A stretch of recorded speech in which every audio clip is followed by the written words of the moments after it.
Hey everyone, welcome to Story Premise. The following is Chapter 1 of my new story, Radiance and Corruption. I hope you enjoy it. The Mystery of Cleftdale. A cold breeze sent chills through Kincaid's bones. It was a frigid morning, unlike the usual brisk summer heat. Kincaid did not mind, however. He was used to harsh conditions and being on his feet for hours. The road stretched out before him, where it soon disappeared into the mist drifting off the mountains. "It shouldn't be much longer before we reach Cleftdale," called out the heavy voice of the leader of the small band of travelers. Kincaid's mind washed back to when he first met Strafford. Kincaid had just arrived in Cleftdale, the nation's capital. This was his first time living away from the farm, where his parents kept him hard at work under the beating sun. Kincaid had set out to make his own life and escape the burdens of the acres and acres of wheat. It was after arriving in Cleftdale that Kincaid found a flyer requesting for help in a short job for a merchant named Strafford. After being selected for the task, Kincaid learned the nature of the job. One of Strafford's caravans had gone missing on the road to a small town called Cleftdale. On the thought of his mission, Kincaid's mind snapped back to the present, where he realized he should be keeping an eye out for signs of the caravan. "Hey Strafford!" called a light and energetic voice. "Should we be fanning out into the woods to see if we can find the caravan, since we're so close?" "I think we had better wait on that, dear Henford," Strafford responded. "I'd like to arrive at the town before we spread out." "What do you think could have happened?" Henford insisted. "Not sure. Likely bandits, possibly a storm. The weather has been quite tense here lately." The conversation continued on. Kincaid paid it no mind. Henford was quite gregarious, always involved in conversation with another member of the band of travelers. He was the youngest of the group, probably about 18 or 19, by Kincaid's guess. Henford was quite social, and Kincaid didn't mind it much. Henford always lightened the mood of the excursion with his positivity and enthusiasm. Kincaid turned and looked at his other two companions. Off to his left was a strapping bald man with a steel-capped staff, who went by Merles. He struck Kincaid as a monk, perhaps. Whenever the company took breaks to rest, Merles could be found with his eyes closed, meditating. As they traveled, Merles would often fiddle with a small pendant around his neck. Kincaid never quite got a good look at the pendant itself. Merles also appeared to like collecting things. Often he was found picking up strange-shaped rocks on the trail. Sometimes Merles would keep the rocks, but usually he chucked them after looking at each one for some time. Then there was Terrail. Terrail was the least social of the group, and Kincaid knew very little about him. As they traveled, Terrail always lingered a few steps behind the rest. Terrail's eyes shifted below his hood, always glancing at his surroundings. Of the group, Terrail seemed to be the most cautious. His footfalls were silent. Behind the dark green cloak was slung a wooden recurve bow and a quiver full of hunting arrows. Eventually, as they trod along, the lapping of water greeted their ears. They stopped to let the pack horses drink. Henford gently stroked each horse and spoke reassuringly. "There's a good boy, Alden." "So these horses are yours?" Kincaid asked. "Well, my father's actually. We've been raising them for generations. Strafford and my father are fairly good acquaintances. Dad figured it would be safe to let us bring Alden and Mariette to help us on this job," Henford said. "Well, boys, we'd better get a move on if we want to reach the town by nightfall," Strafford said gruffly. The travelers quickly began to gather their packs and set out once more. Hours passed as the road dragged onward. The road was less travel-worn here. The sun began to set over the horizon when the troop finally started to smell the salty brine of the coast and the pungent aroma of fish. Eventually, a wooden fence materialized out of the shadows, along with a solitary figure standing in the gap of the fence. "Ah, visitors! It's been quite some time since we've seen others around these parts." The figure stepped into the moonlight to reveal a middle-aged man in chainmail, with a metal cap on his head. He hefted a pointy spear in one hand. "Welcome to Cleftdale. If I may ask, what brings you to these parts? The stout figure of Strafford stepped forward in response. My name is Hans Strafford. I am the owner of the Strafford Mercantile Company. Me and my friends here are investigating where our shipment has disappeared off to. Shipment? We were receiving regular loads about once a month, but our last one hasn't come in. So you haven't seen anything? This is my regular post each evening until the morning. I think I would have remembered a caravan arriving, the guard sighed. You had better hurry off to the inn if you are to stay the night. The innkeeper does not like having to sign in guests late at night. Actually, my friend Gary has offered to let us stay with him and his family tonight. Can you tell me where the residence is? The guard's brow furrowed in confusion. Do you mean old Gary who lives by the mine? He's the only Gary here in town. He doesn't have any family here. Unless he's hiding them. Strafford did not laugh, however. Yes, well, anyways, we'd best be on our way to Gary's. The troop left while the eccentric guard continued chuckling. Whatever this town was, Kincaid thought, it did not appear to be in very good condition. Ahead of the group was a circular cracked basin, which appeared to be a fountain at some point. A statue of a fish was visible in the middle of the basin. It appears that for some time this statue would spout water out of its mouth into the fountain, but no longer did it do so. The houses around were in ramshackle condition, at best. Kincaid even noticed the rubble of one or two demolished houses. Very few lights were on in any of the houses. This seemed odd, as twilight had only just set in. Maybe some of them go to bed early, stated Henford, seeming to be thinking along the same lines as Kincaid. How many people would you say live around here? Judging off of the number of houses around, I'd say 200 at most, Kincaid mused. Aye, that coincides with my count, Strafford agreed. Only a couple people were found on the streets, rushing off to their homes. The only consistent presence in the immediate area was a blacksmith, still hard at work. His shop was one of a handful of stands surrounding the fountain. He was the only occupied at the moment, with some stands being completely vacant of people or product. Merle sauntered off towards the blacksmith.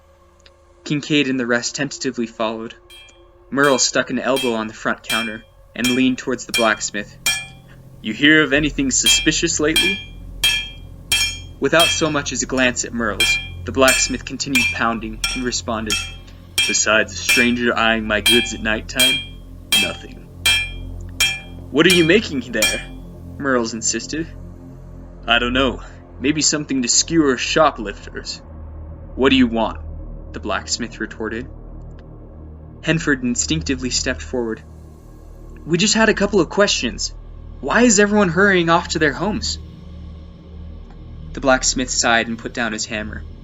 If your appearance didn't show that you're out of town, your ignorance did. We have a solid mafia presence here. Thefts, vandalisms, and the like. Now, if you were smart, you'd take what I've said and find a place to stay. People who stay out during the night get the worst end of the mafia's deals. Then why are you still out here working? Asked Merles. The blacksmith thought for a second, then hit his fist on the counter a couple of times, where a clink of metal was heard underneath. A wry smile spread itself across his face, as the blacksmith picked up his hammer and continued his work, ignoring Merles and the others at the counter. After putting the horses in the care of a kind stableman, the group continued onward. The stars were visible ahead when the group reached the house near the gaping entry in the mountain. This house was bigger than the rest in Cleftdale, but it was by no means a mansion, and the log exterior was splintering, but it seemed to be in better condition than the rest. Strafford knocked 3 times on the door. After a few moments of waiting, the door opened slightly and abruptly, revealing gray eyes and a face with deep-set worry lines. What do you want? Strafford stepped in vision of the eye and calmly said, Gary? It's me, Strafford. Strafford, what are you doing here? Gary suspiciously asked. I came like you requested. Let us in. My companions and I are exhausted.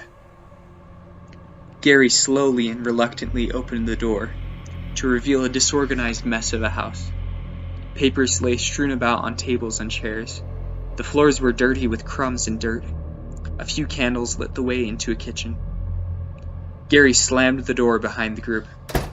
"I didn't invite you here," he said with a frown, combing his gray speckled black hair with his fingers. "What are you talking about? I got your letter." Strafford reached into his pack and pulled out a piece of parchment. Gary snatched it out of his hand.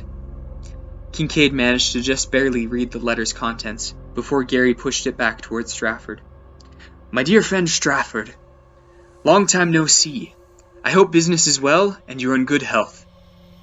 I know it's been quite a few years, but I have a request to ask of you. I suspect some of the no-gooders are up to their business again. Sadly, we never seem to get a break up here in Cleftdale. We never received those goods from that caravan you sent up to us last month. I had forgotten about it until I read your letter again. I would appreciate it if you were to come and make an investigation of it. The mayor is powerless and refuses to see a point in looking for the caravan. Bring a couple of blokes and come soon. You can stay with us. I want you to meet my wife and kids. Your friend, Gary." Strafford took the letter from Gary, who thoughtfully said, "I didn't write that." "It's your handwriting, isn't it?" "Clearly it's a forgery, and a good one at that," Gary said, eyes narrowed. "But it's all ridiculous. I have no family, and this town has no mayor." "But the caravan," Kincaid said, "that actually is missing." "It seems so," Strafford said, looking at Gary skeptically. "You're free to stay here for 2 nights, but no longer," Gary said grumpily. "Rooms are upstairs, but you are not allowed in mine." Gary stormed off into the kitchen. Strafford followed him in, insisting on talking to Gary.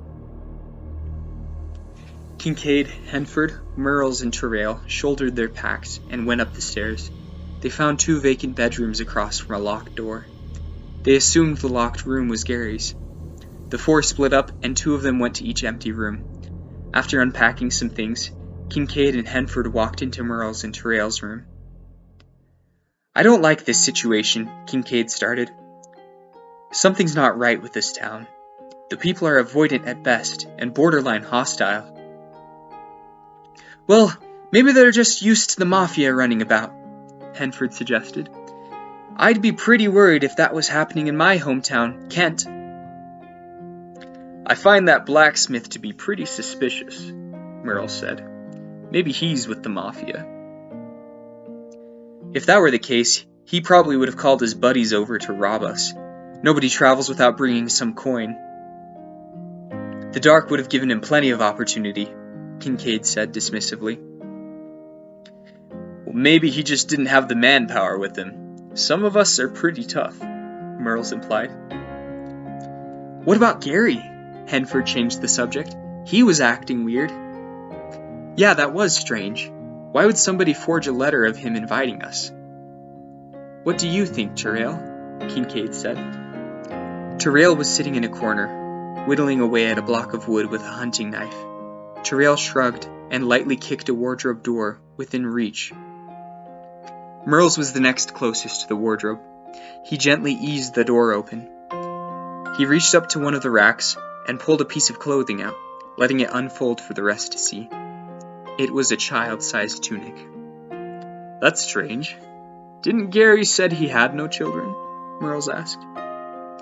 "Maybe the mafia kidnapped his family and made him deny everything," Kincaid said. "That doesn't explain why the town guard didn't know that Gary had a family," replied Henford. "Can you really trust that guard's word, though? He did seem a little kooky," said Kincaid. "I don't know. It all seems very convoluted," Henford mused. "Maybe it would be best if we left the rest of the search to tomorrow. It's getting late." Slowly, each of them stood up and settled to their rooms and beds. Terrell remained carving for a few minutes, but eventually turned in for the night.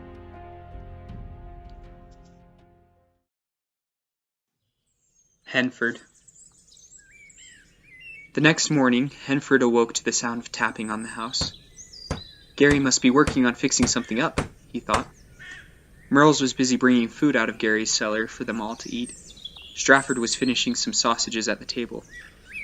"Are you sure it's okay that we're eating all his food?" Henford asked. "He seemed pretty upset that we came to stay here." "Gary will be fine. We settled things last night." Strafford took a bite of a biscuit.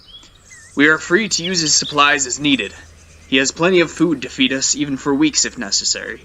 He's not hurting for coin either." Indeed, as Henford glanced down into the cellar, he saw rows upon rows of shelves containing cured meats, dried fruits, and barrels of grain. Gary could feed them for weeks. Gary could feed a family for weeks. After they all ate, Strafford gathered everyone together. It was decided that they would all investigate the outskirts of the town to see if they could find any hint to the caravan's whereabouts. Before they left, Strafford started handing out weapons to each of them. "With news of a mafia, you'll need these." Strafford handed a sword to Terrell and Kincaid each. Merles took some daggers. Strafford offered Henford a sword. "No thanks," Henford responded. "You'll need something to defend yourself with," Strafford argued. "I prefer to talk my way through things. Violence isn't really my thing." "Suit yourself," Strafford obliged, and then turned towards the rest of them. "Since the town guard doesn't remember the caravan, it's likely that it never arrived in the first place. We'll start by backtracking from the town entrance." The group made their way across the city. The fog had long since cleared, which gave Henford a good view of Cleftdale as a whole. The mountains to the north ended midway through the city, revealing the ocean. A light breeze brought the fresh smell of salt. A couple fishermen stood at the edge of the shore, chatting among themselves. Henford continued to survey his surroundings. A lighthouse loomed nearby, casting a shadow over a graveyard. Many of the gravestones in the graveyard appeared to be broken. Henford stepped closer to the graveyard, when suddenly he felt a hard strike on his thighs. End over end he tumbled until he landed on his back hard. Dazed, he looked behind himself. It felt like he walked into something solid, but there was nothing back there. Strafford was staring at Henford, visibly confused. "You okay, son?" "Yeah, must have tripped on something." "Seems like it." Strafford had a look of concern on his face. After holding Henford's gaze for a moment, he trudged onward. "That was strange. Maybe one of the others tripped me for laughs?" But nobody was laughing at all. Henford shook his head and continued following the others. While heading towards the city fence, Henford's eyes rest on a mansion to his right. How had he not noticed it the night before? The mansion stuck out like a sore thumb. It was not made out of regular, unrefined logs like the rest of the city was. This building, while not near as imposing as some of the capital's royal mansions, was very out of place. When the men reached the fence, they were surprised to find the same guard as the night before. He had bags under his bloodshot eyes. "Didn't you say that your shift was to last until morning? Why are you still on duty? Where's your replacement?" Strafford questioned. "I can do a fine job on my own, thank you," replied the guard with a yawn. "Besides, my replacement should be here soon." "So when does the other guard get here?" Henford asked. "I'm the only guard this city has." "Then who's replacing you?" I don't know," the guard said, seemingly perplexed. "I'm not sure he's all there," muttered Strafford to Henford quietly. "You'd better get rest, my friend," he said louder, turning to the guard. "It's broad daylight, and we'll keep an eye out here." The guard protested for a couple of minutes, but eventually his desire for sleep overcame him. He walked back towards the small guard hut and disappeared inside. They started walking down the road. After a few minutes, something came into view. "Over there," Merles pointed. Not far off to the side of the road, just a couple 100 meters from the seashore, was a broken heap of wood and cloth. As the party stepped closer, the heap appeared to be a couple of wagons, broken and overturned. A quick but thorough search revealed a few things. A couple of broken casks of moldy food. Parchment was scattered everywhere, with large stains of ink. Henford had to be careful what he touched. Large shards of glass lay strewn about the scene. Terrell seemed to be wandering off towards the shore, staring intently downward, occasionally crouching close to the ground. "What is it you see, Terrell?" Strafford asked. "Blood. Leading over here," Terrell responded tersely. Eventually they gathered together and discussed their findings. The blood trail was very faded, and no signs of footprints were found, but this was likely because of the weather and considerable amount of time that may have passed by. The caravan was indeed Strafford's, but no signs of his merchants was found. The valuables have been picked clean. This caravan had some fine silks, some gold, and other assets in it. Cleftdale was the last stop before returning to Caldil, Strafford said. Merles was squatting on top of a rock, eyes closed. Maybe we need to interrogate some townspeople. Clearly there's some foul play at hand. I'd say interrogate is a little harsh, but I agree. We need to question them, Strafford said with finality. The group split up and talked to different townspeople. Henford went with Terrail. Henford decided that they'd walk back to where those two men were fishing. There they were, as before. One of them was tall and skinny, balding slightly. The other was more thick-set. The bald one was still fishing, but the larger of the two of them was sitting on a rock, glowering. "Good morning, gentlemen," Henford said cheerfully. "Hey, who are you? Not seen you around these parts," said the balding one. "We're just here for a couple of days. My name's Henford. This is Terrail." "Pleasure." "And what are your names?" Henford said politely. The balding man sighed. "Name's Skip. He's Jig." There was an awkward pause. "How's fishing been?" Jig spoke up. "We've been here for hours, but no bites." "Like I said, Jig, you got to have patience," Skip chided. "But he is right. Fishing has been fairly poor for the past few days. Don't know what's gotten into them. It's like they're scared to come out." He chuckled. "All we do is fish all day, every day. I don't like fishing," said Jig.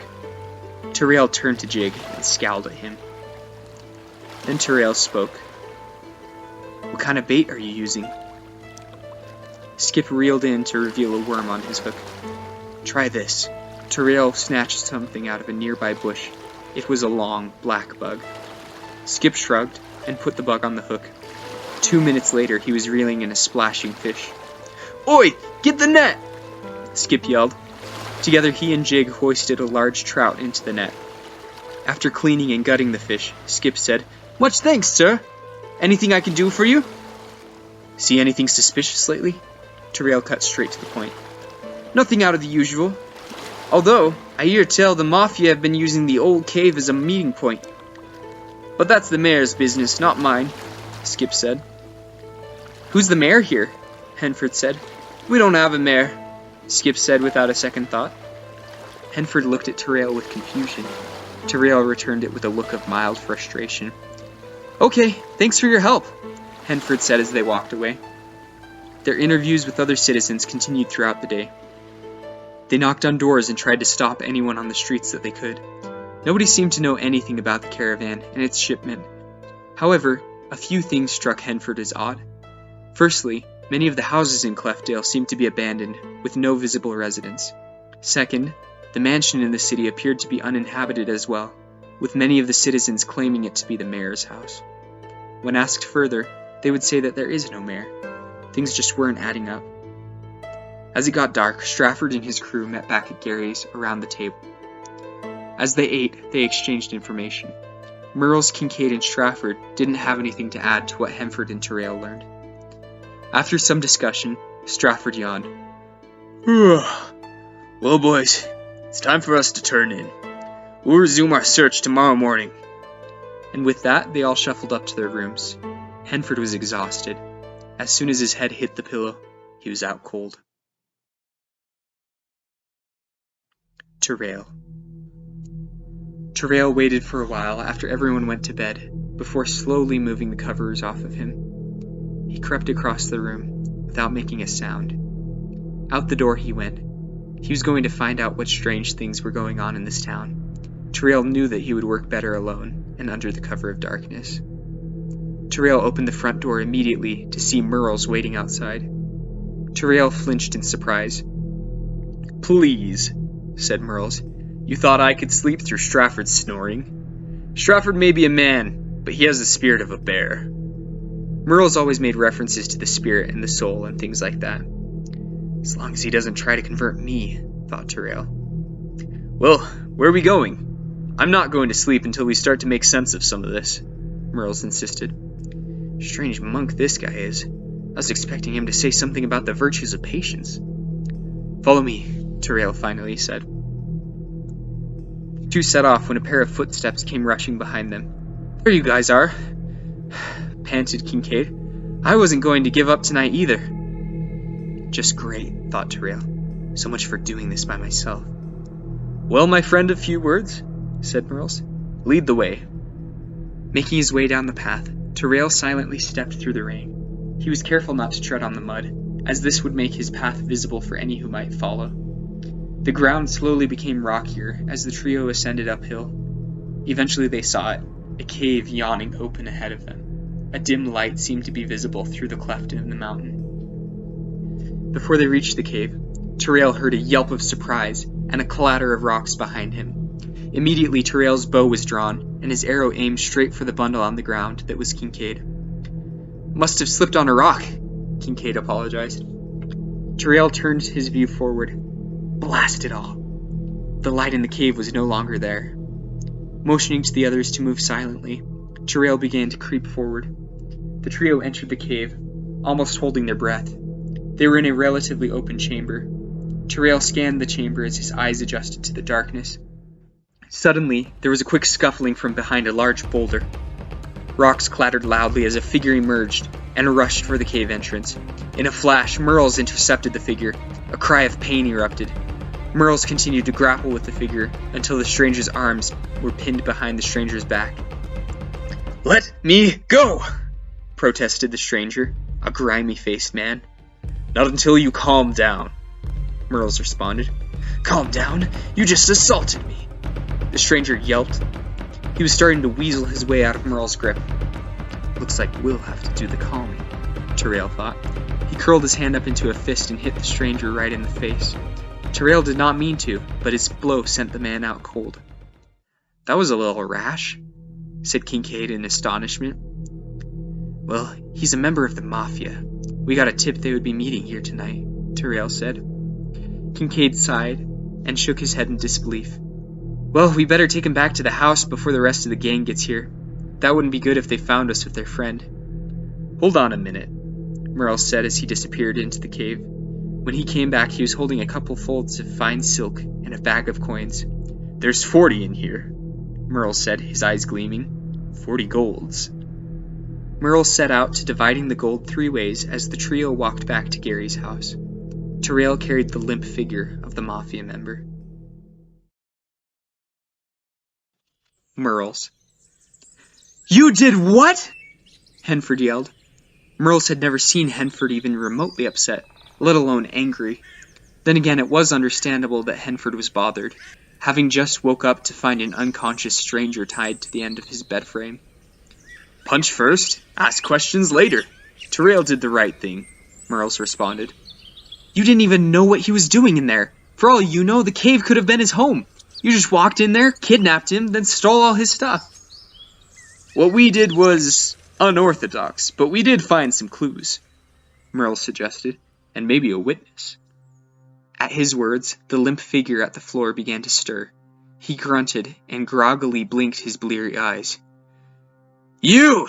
He yelled, looking at Terrell. Terrell immediately shoved a rag in the stranger's mouth.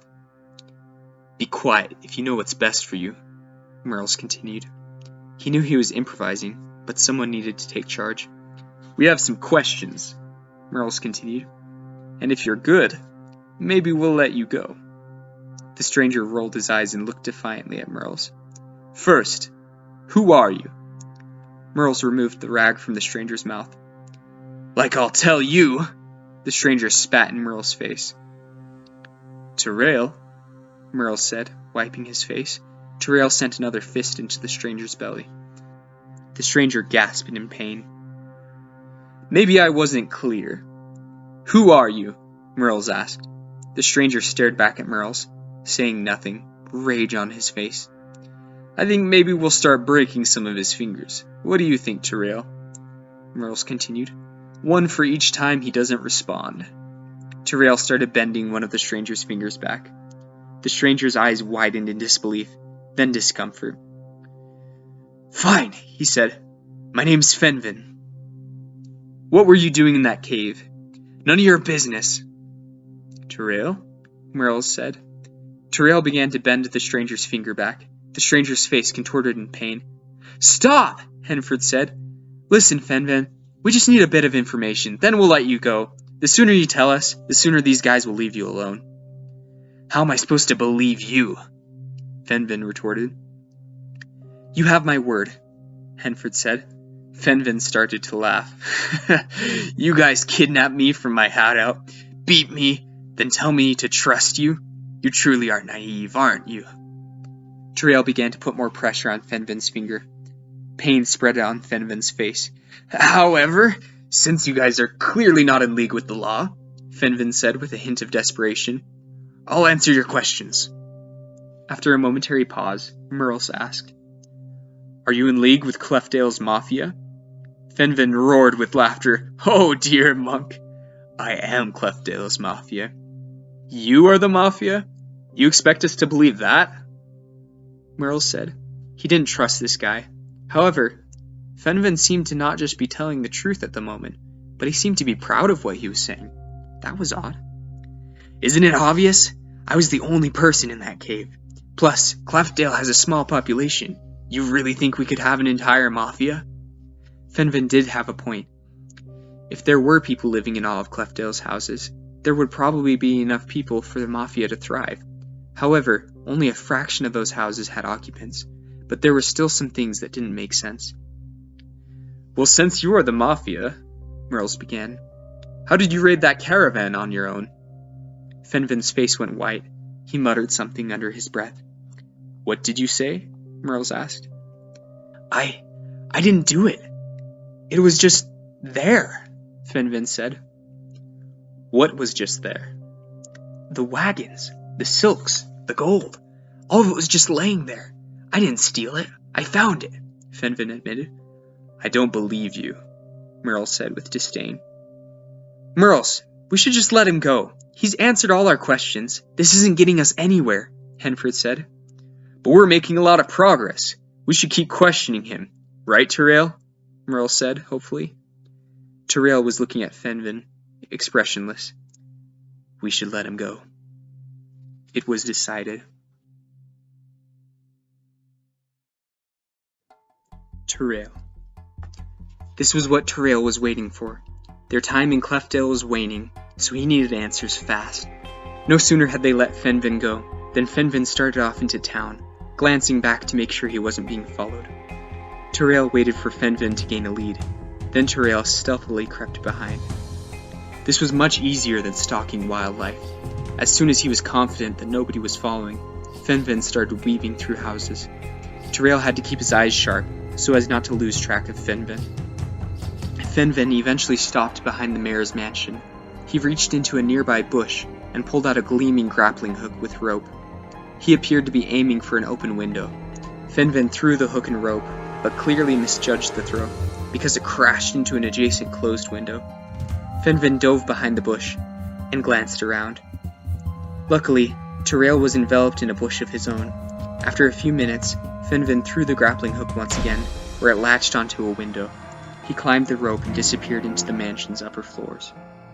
Tarail needed to follow the thug, but he opted for a different entrance.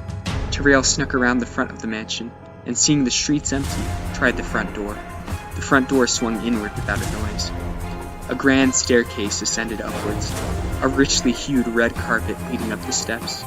The stairs landed at a balcony, in the center of which was an open doorway. Tarail heard a scrambling sound through the doorway. Tarail pulled out his bow and notched an arrow as he crept up the stairs. While he was in view of the entryway, Tarail saw what was happening. The room appeared to be an office of sorts. There was a desk with drawers, a coat rack, and 2 windows. Fenvin was in the room, opening drawers and looting them. Tarail heard the clink of coins. Taking a deep breath, Tarail stepped into the room, bow drawn. Fenvin was so consumed by his work that Tarail was unnoticed at first. Tarail cleared his throat, and Fenvin jumped. Fenvin silently put his hands up in surrender. "What are you doing here?" Tarail asked calmly. Nothing, Finvin stuttered.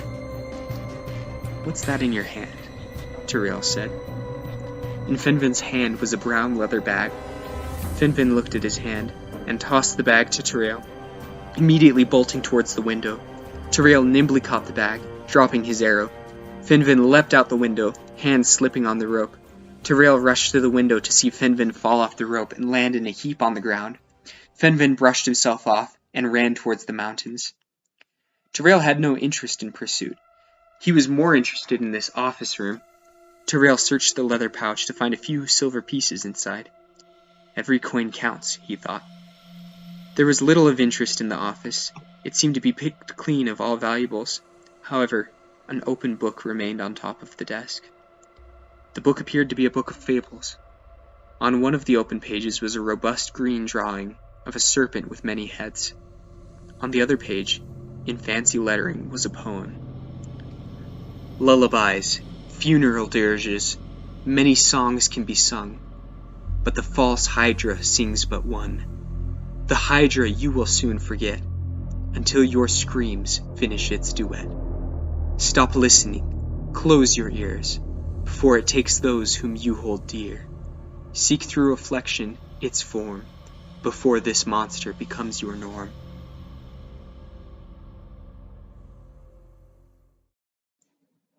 Kincaid. Kincaid ran through the mud. If what Tyrell showed them was true, everyone in the city was in grave danger. There was one thing that Kincaid needed to be sure. He was so close. Kincaid arrived at the blacksmith's shop. "Quick, sir! Excuse me!" "What do you want?" the smith said. "Do you have any flat sheets of metal?" "I've got one, but it's for a project." "Why?" "Can you polish it up right now and give it to me?" "I'll have to charge you double." "Whatever, that's fine," Kincaid said urgently. A few minutes, and 2 gold pieces later, Kincaid was holding a highly polished piece of sheet metal. It was almost mirror-like in reflection. In it he saw the fountain, the houses, and something other. A dark, hulking mass woven through the city. Henford. Tyrell, Henford, and Merles pounded up the creaking stairs of the lighthouse, wanting to get a good view of the town. At the top they found a white-haired figure. The figure turned towards them. "Hello," said Henford. The old man pointed to his ears and shook his head. "Oh, he's probably deaf," said Henford to his companions.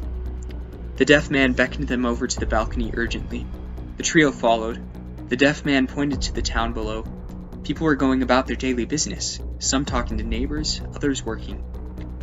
"Yes, we see it," nodded Merles. "The town." The deaf man looked expectantly at them, shook his head, and made the motion of plugging his ears. "What is he doing?" Henford asked. Tyrell lowered his hood and tried plugging his ears. He looked down into the town and gasped.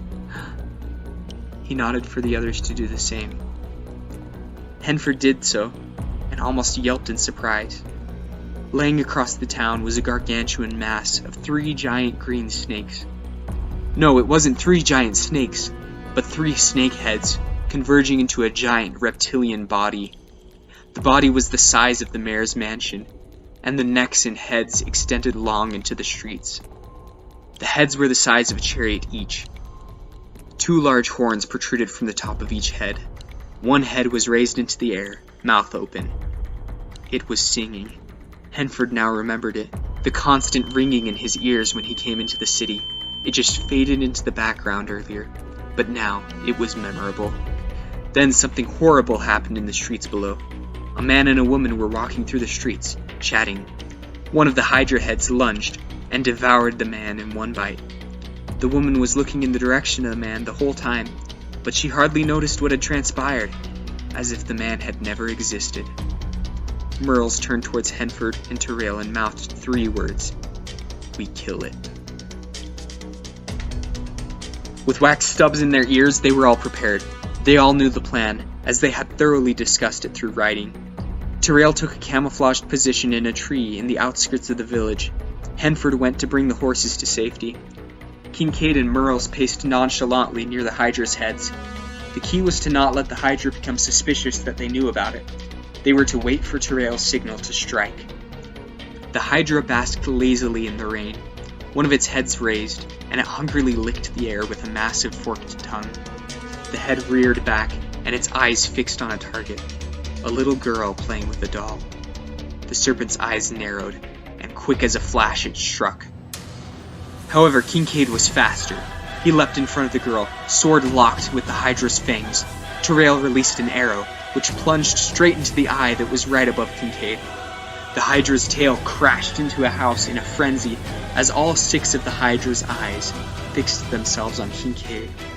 Not a moment behind Kincaid was Merle's, who scooped up the girl and set her safely through the open door of the house. He closed the door and turned to meet the Hydra. But the Hydra paid Merle's no mind. Merle started to sneak up to the Hydra's body. Kincaid was in a bind and he knew it. While one Hydra head was preoccupied with singing, the other 2 were prepping to strike him.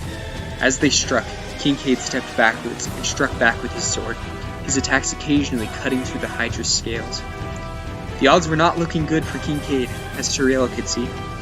Not only was the Hydra backing Kincaid into a corner, but the townspeople were giving Kincaid weird looks. If only they were helping us, thought Terrail as he released arrow after arrow. Kincaid stumbled backwards into a wall. Why weren't the others helping? Suddenly an arrow stuck right in the throat of the singing head of the Hydra. For one moment, the entire Hydra was still.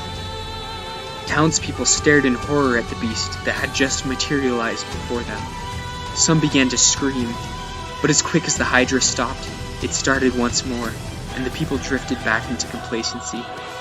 Kincaid used this opportunity to dart out of the way. Merles made his way to the beast's stomach and pulled out 2 knives. Taking a deep breath and closing his eyes for a second, he felt utter peace. Then opening his eyes in an instant, he plunged the knives into the beast's belly. The beast reared in pain, and a large leg arose and knocked Merles to the dirt. Jumping back to his feet, Merles leapt back into action, determined to carve this beast and study it thoroughly. A second arrow pierced the singing Hydra head. The head struggled to sing as blood gurgled from the wound. In this moment, Terrail yelled with resounding clarity, "Plug your ears, people of Cleftdale!" Only a few townspeople reacted quick enough to Terrail's warning. One man plugged his ears and ran screaming towards the city entrance. One woman quickly wrapped a scarf around her head, picked up a rake, and rushed towards the beast. The blacksmith, however, shoved something into his ears, reached under his counter, and pulled out a gleaming battle axe. Without hesitation, he rushed into the fray. Henford galloped into the town, slinging rocks at the beast. One successfully hit an eye, while the others enraged the beast. One head focused solely on Henford, who was expertly maneuvering his horse. The Hydra used its uninjured head to resume its singing. The townspeople who did not plug their ears were once again brought to ignorance. Scratched and bruised, Kincaid was determined to see this beast fall. As the head lunged at him, he took a nearby rod and used it to pin the creature's mouth open. In a rush of adrenaline, he stepped inside the mouth, cutting everything within reach of his sword. The creature tried to raise his head when the blacksmith plowed into him, swinging his axe in a calculated frenzy. Acidic blood dripped from the battle axe as the blacksmith cut gashes deep into the serpentine neck. Terrail sent another arrow into the throat of the singing head. He called for the people to plug their ears. A few more tool-wielding citizens joined the fray. Merles continued slashing and slicing at the body of the Hydra, deftly avoiding its claws. The Hydra's tail slammed into Henford's horse, Alden. Henford went sprawling. He looked up to see 2 yellow eyes staring right at him. This was it. At least these people have a chance, thought Henford. Suddenly, the head reared in pain as a large group of citizens started slamming their rakes and shovels and hoes into the neck of the beast. The Hydra's movements became more sluggish and inaccurate as it continued to lose blood from its many wounds. Eventually, one by one, its heads thundered to the ground. Triumphant, the people cheered and slapped each other's backs, though a haunted look permeated the eyes of some. "Well, Strafford, you and your boys have done this town a great service," Gary said. "To be honest, Gary, I didn't do much of anything. It was these 4 who we owe our lives to," Strafford admitted. gesturing to the band of 4 heroes behind him. Truly, you boys are free to stay here any time you need to, although I should doubt you would want to. We have much to do to rebuild Cleftdale and keep it safe. What about those who have lost memories and loved ones? Henford asked. Memory comes back with time, my friend, Gary said wistfully. Even now I am beginning to recall some smiles that I miss dearly. A tear rolled down Gary's cheek. I'm sorry about your family. Stratford put an arm around Gary. I promise to do whatever I can to help rebuild Cleftdale and ensure its safety. You can count on me and the Stratford Mercantile Company to do this. Gary nodded in thanks. As for you, my friends, Stratford took Henford, Kincaid, Merles, and Terrail aside. I need you to do a few things for me when you get back to Caldale. You mean you're not coming with us? Henford asked. I need to stay here, Stratford said seriously. But I need you to bring this letter to my company manager in Caldale. That's how we'll get the supplies to rebuild. But there is something of much greater importance. Stratford sighed. King Beldar needs to know of this situation. Is he going to help rebuild? Henford asked. Hopefully, but it's much more important that he knows the mythical nature of the situation. Rumors have been going on about dangers we've never seen before. The kingdom needs to be prepared and send help to any cities and people in peril. This needs to be reported.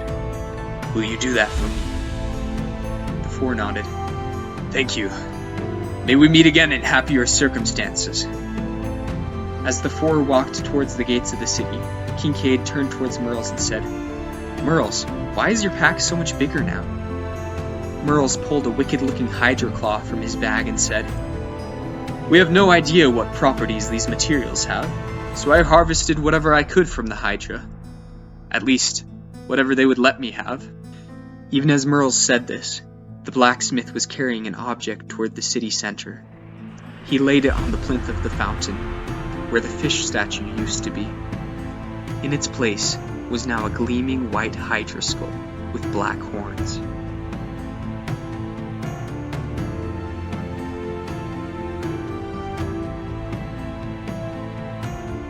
Thank you guys so much for listening to my story. The False Hydra is a classic monster from tabletop RPGs, but this was my written adaptation of the tale. The main characters of this story were my friends who I ran this tabletop adventure with. They were the ones who made the decisions to solve the mystery. Please like and subscribe if you enjoyed this, and comment down below which of the main characters was your favorite and why. I want my friends to compete against each other, that's the honest truth. Anyways, thank you and stay tuned for the next part of this adventure.